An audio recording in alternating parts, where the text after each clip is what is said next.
Joining us now is a legend who has been speaking out against wokeism, and himself, he wanted to be a firefighter, and he actually has a story there. We'll play that in a second, but it's a very troubling day. Adam Carolla, welcome to the program. Adam, are you and your family safe?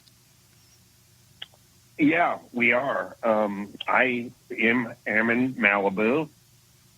It's right where the fire blew through. Everything around where I am is destroyed. I was asked to evacuate on Tuesday night. I did, and haven't been able to return, obviously, and I'm not really sure what the status is of my home, although, it's not looking good because literally everything around it was destroyed.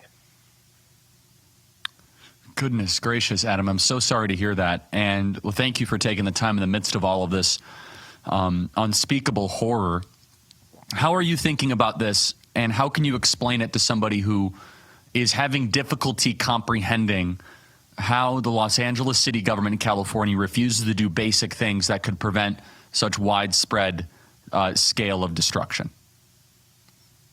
Well, they say actions have consequences, but inactions have even bigger consequences sometimes, meaning doing nothing. This is a result of them doing nothing. Obviously, they're putting their efforts into DEI hires and environment. I mean, there's two major concerns. It's how does this impact the environment, and then the other major concern is DEI. Those are the two things that the fire department, the mayor, and the city council focus on most sharply.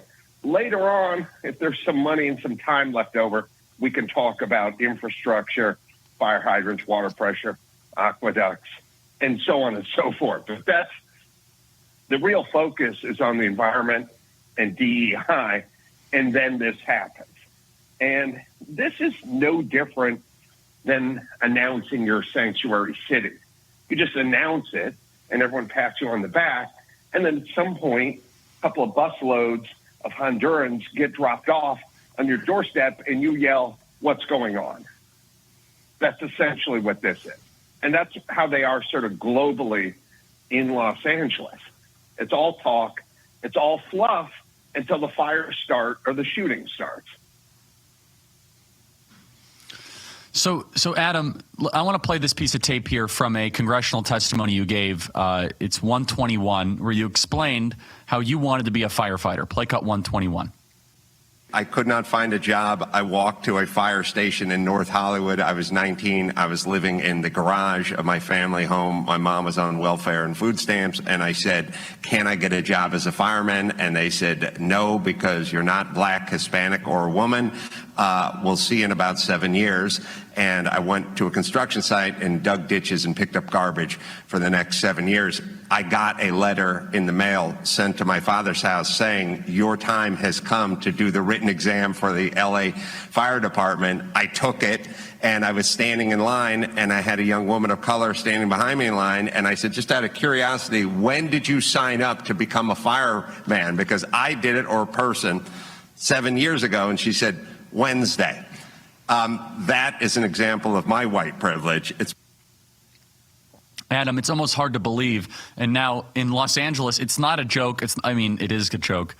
There are 3 fire chiefs that are all named Kristen, and they are all lesbian. It's very hard to even comprehend that are in charge of the Los Angeles fire response. Do you think part of this lackluster ability to handle this is because of embracing these ideologies over meritocracy?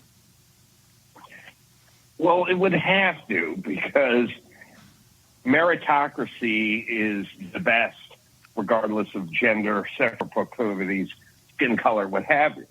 As soon as you start factoring in other factors, whether it's being an airline pilot, or as we found out, vice president of the United States, as soon as you start factoring in other factors, the product's going to be hurt. It's going to be harmed. I mean, imagine if you tried this in the NFL. You went, the cornerbacks, well, they're all African-American, but I'd like to get a little diversity in there. I'd like to get a little someone with a little Jewish blood, someone with some Asian blood in there, perhaps someone from the LGBT community, how fast would the product go down? It would have to. It just has to. So that's what we're living. And we're seeing it all over the place. I think we saw it in New Orleans. We see it nationwide now. Taking a bunch of incompetent people, shoving them into positions of power, and expecting a result that we're not going to get because this is what we're doing. Adam, do you think, I know this is a speculative question, I know that you're in a lot of pain right now and that it's difficult to think clearly in times like this. So again, thank you for taking the time. But for some of your friends and neighbors that have been, let's say, more enthusiastically, let's just say, zealots for the worldview that we are talking about here, is this a wake-up call when your entire neighborhood starts to burn down?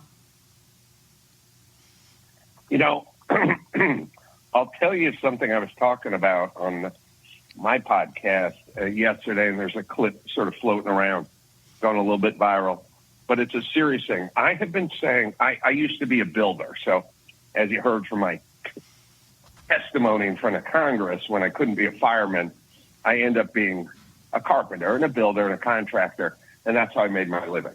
And I had to deal with the city, and I had to deal with permits, I had to deal with red tape and bureaucracy my entire career. And then later on, when I got into show business, I renovated my homes, built homes, did a lot of work. And it was a constant burden to deal with the city. And I used to shout to everyone all the time, you don't get who these people are. But everyone I knew didn't do it, you know. Bill Maher tried to pull some permits to get his solar shack built famously a few years ago. And now he hates red tape, right? Because Bill Maher, hard left, blue-leaning liberal, had to deal with the city, had to pull permits, got screwed, and then realized, oh, this is an ass show, and I want less of this.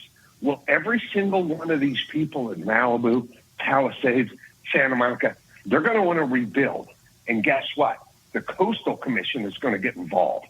And the Coastal Commission is going to tell them no, or going to tell them it's going to take 4 years to get a permit.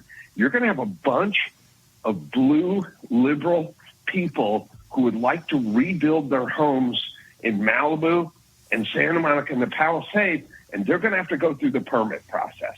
And when they do, they're going to be converted to Donald Trump fans.